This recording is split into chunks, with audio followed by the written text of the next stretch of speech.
This is the Awakening Word brought to you by Reverend Samson Ajetomobi, the President of the Men of Issachar Vision Incorporated and Overseer of the Redemption Faith Churches. So when I say to you most time, nothing encourages a man like answers to prayer. It's an amazing truth. And I'm sure today you will experience answers to prayer. Reverend Ajetomobi is called by God with a mandate to reach the unreached at all cost and reawaken the church to our responsibilities. Every gallows the enemy have set up, by the word of God today, they will go into the same pits. Be blessed. The issue of forgiveness is the strength of our Christianity. You can be called a Christian if you've not been forgiven by Christ. Is that right? We're all sinners. He forgave us. We are product of forgiveness. Every good relationship thrives well on forgiveness. Every great church gets stronger on forgiveness because offenses must surely come. Somebody won't like you. Somebody is going to exaggerate you. Somebody is going to step on your toes. As great as your husband is going to mess you up one day. Who knows what I'm talking about? As beautiful as your wife is, she's going to fail you one day. Great children can mess you up. Sir, with all the school fees I pay, you still came out school start failed. Instead of forgiving that boy, replanning the boy, you exaggerate the situation. You look like your mother. She's a failure. That's why you are failing. You don't talk that way. Forgiveness is the greatest thing you can offer your neighbor to be healthy. We'll look at this on 4 parts. Number 1, what is forgiveness and what is it not? Everybody talking, forgiving, no. But have you really forgiven? So what is forgiveness and what is forgiveness not? Number 2, we'll be looking at the blessing and the relief that comes to you through forgiveness. Number 3, we'll be looking at the power of effective agreement from the place of forgiveness. And number 4, we're looking at the benefits of forgiving other people. That is a benefit that comes to you when you forgive other people. And number 5, we're looking at biblical examples of forgiveness. We look at the man Job, we look at Jesus, we look at Stephen. And you start asking yourself, because one of the theory that has gone around everywhere, and this make us get stalled out, get us frustrated, is the language we quote from the Bible. Show the fruit of repentance. I'm going to forgive you, but you must show the fruit of repentance. We forget that fruit don't show up overnight. So when you offer forgiveness to people, you give them space to grow the fruits. You don't say, I won't forgive you until you show the fruit. No. It's like you just want to plant a mango tree and it says, I will not forgive you until I see the fruit of this mango tree. It will take a long time for that fruit to show up. Is that right? But you offer forgiveness and allow the process of the fruit to come forth. What is forgiveness and what is forgiveness not? Number 1, forgiveness is assessing the grace of God with self-control to handle offenses without damaging your spirit man, and yet able to recover or release the presumed offender into a healthy relationship, while forgiveness is not an avoidance, arm's length deal, pretentious relationship, yet discrediting the person afterwards from your mind and to those close to you. If I have forgiven you, I should be able to relate with you as though there is no offense. But if I'm still relating with you with a lot of caution, with a lot of hold back, because something tells me you will likely hurt me again, then that is not forgiveness. Wow. This is challenging some of your practice now, right? Yes.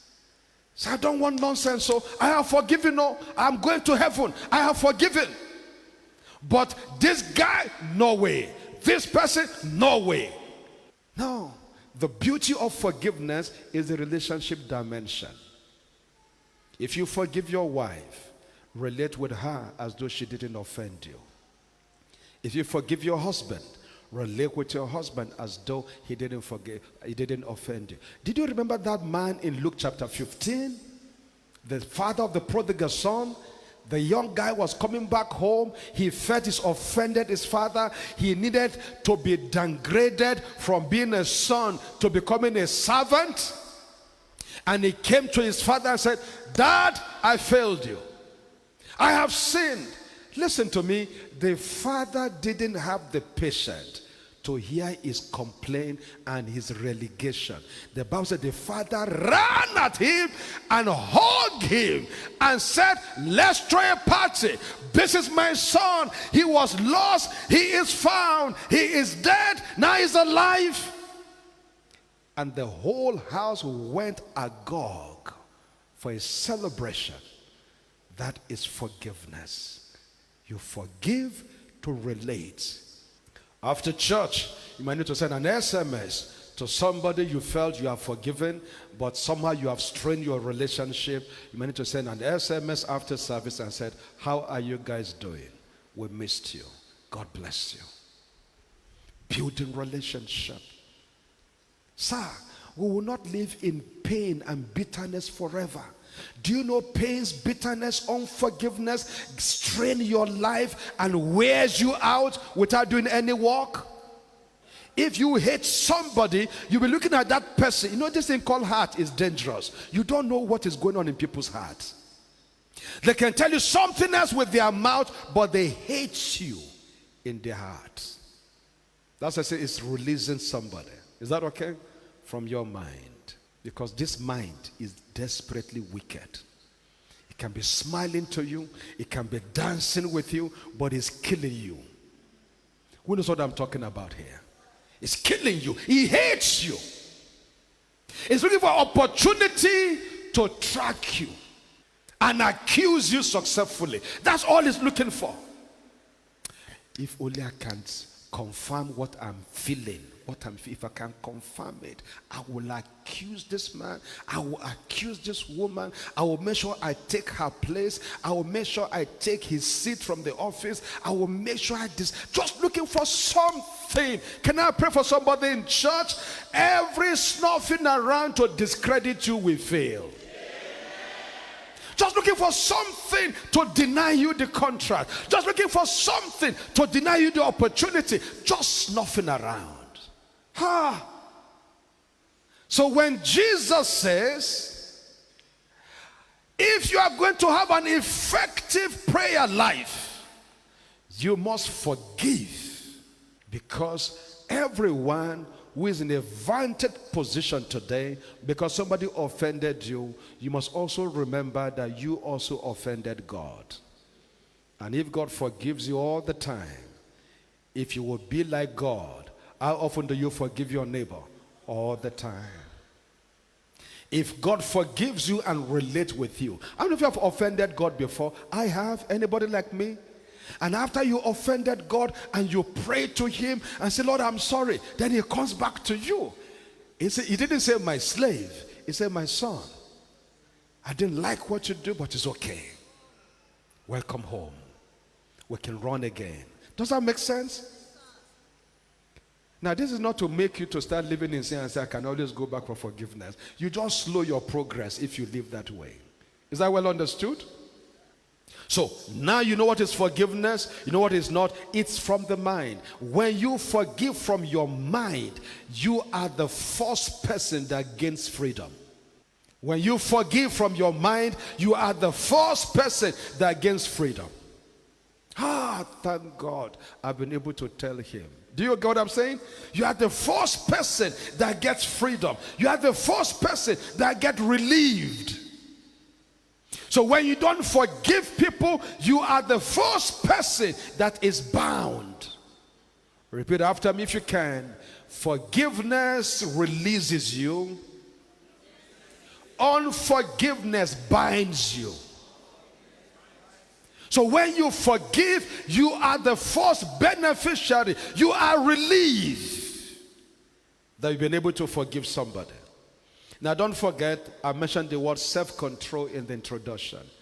Forgive like our Father in heaven forgive you. And the way it happened is on self-control. What is self-control? Holding back to do evil for evil. That is self-control. What is self-control? Managing your emotions in a way that even though you have forgiven the person, your body language does not suggest you have not forgiven. Who knows what I'm talking about here? That is a way you do your body language that the person knows that something is wrong somewhere, even though he can't place his hand on what is wrong. He can't say this is what you are reacting to, but your body language suggests something is just not correct. Even though your mouth is saying a different thing, but your body language is saying a different thing. Who knows what I'm talking about here? If you pass this test of forgiveness, then heaven has gained you and has gained a generation. You know, at times you rebuke somebody, the person is offended instead of changing. And he says, yes, sir, yes, sir. But his body language suggests that it is not yes, sir. Yes, the body language speaks louder at times than your mouth. So if you say you're forgiven, you must exercise self-control. In other words, you control yourself and respond back to that person as though he's not offended you. I tell people, I say, okay, it's over. And next minute, I'm talking with you as if you didn't offend me. Now that's strange for somebody else. Because someone who has been used to managing offenses for a long time, that is too soon to change. You didn't hear me. Who had me here? Some people have been used to managing what? They are professional managers of offenses. When you offend them, they know how to manage it.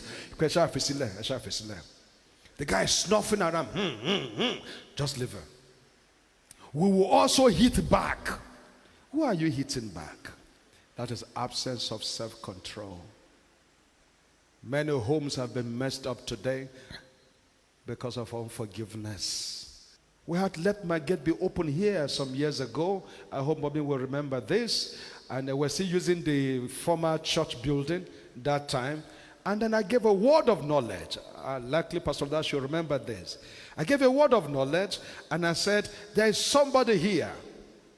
You are the reason your daughter is not married. And your daughter is out of not have a job. Nothing is happening. You are the reason. If you don't forgive and release your daughter, God will judge you within 7 days. That church building. And then we finished the Let My Gate Be Open. Nobody raised the hand though. Listen to me. When God speaks to you at times, if you know the way God talks to you, it doesn't matter if people respond or not. Because God can't lie. And I know I heard him. So we closed church. Nobody raised hand. Nobody said anything. So we closed. And I was greeting people. And a woman walked up to me and said, can I see you 1 minute, sir? I said, yes, ma'am. What's the matter? She said, that word of knowledge is me. Interestingly, the daughter is also in that meeting. That same Let My Gate Be Open. And I said, are you sure? She said, yes. I said, why didn't you raise your hand? He says, I just don't have the courage. I said, okay, come. So I took her to the altar. We both knelt down. And I said, repeat after me, ma. I forgive my daughter. I release my daughter. I release her to get married. I release her to have a job. I release her to do this. And after, while praying with her, Favor, you remember that scene. While praying with her, the ushers in the meeting carried the daughter. While she was praying prayer of release, the daughter fell under the power of God in the crowd. This is not happening in Jamaica. It happened here in this church. Fell, and they brought her to meet us at the altar. So here was the daughter on the ground, slain in the spirit. Here's the mother weeping, forgiving her daughter. And she said to me, promise me, you won't tell my daughter what I told you. It will kill our relationship. How can you have a grown-up daughter, full of age, not married, and you are responsible? Great career path, no job. Till tomorrow, the daughter never knew. The daughter lives in US today, doing a great job, doing very well. And every time we talk, I laugh in my heart because I know what she didn't know. Anyone holding you down will be compelled to release you. But you see, you can enjoy God's favor when you are quick to forgive and release people from your mind. When you don't release people from your mind, you limit your own opportunities. So after church, what must you do? If you're hurting against your spouse, walk up to your spouse. Is that okay? And give him a kiss. Give him a cake in his mouth. Are you hearing me? And said, I just wanted to know how important you are to me.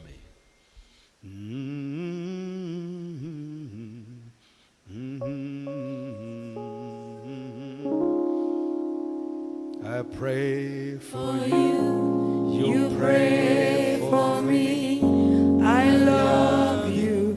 I need you to survive. I won't harm you with words from my mouth. I love you. I need you to survive. It is His will that every need be supplied. You are important to me. I need you to survive. Look at your neighbor next to you. I pray For you, you pray for me. I love you. I need you to survive. I would hurt you with words from my mouth. I love you. I need you to survive. Forgiveness releases, unforgiveness bound. Forgiveness releases, unforgiveness bound. Stop bounding yourself. Forgive your neighbor. Forgive your superior at work. Forgive your subordinates. Forgive your contemporaries. Forgive your children. If you are hurting against them, you feel so disappointed, forgive them. They are your future. Don't be another Jacob here. Jacob was dying away and yet would not forgive Reuben, his first son. He said to Reuben, you are my firstborn, the beginning of my strength, the excellency of wisdom. Because of the wrongs you have done to me, you will not excel. That is bitterness. And we need to double check if Jacob made heaven. Are you with me? We need to double check if Jacob made heaven, because he said those words dying away. And the Bible says a man can be living right all of his life and towards the end chooses to live wrong. If he dies in the wrong, he gets judged by that. Don't die in your wrongs. Forgive us as we forgive our debtor. Forgive us as we forgive our debtor. Forgive us as we forgive our debtor. If anyone has a morality to lift up his hands to heaven today and say, Lord, forgive me, the question heaven is asking first, have you forgiven others? You know, at times because of bitterness and unforgiveness, we don't even appreciate each other when we do well. Oh, he's preached very well. Say, what did he preach? If you give me the mic now, thunder and fire will come down here. It's okay. We don't want to burn this place.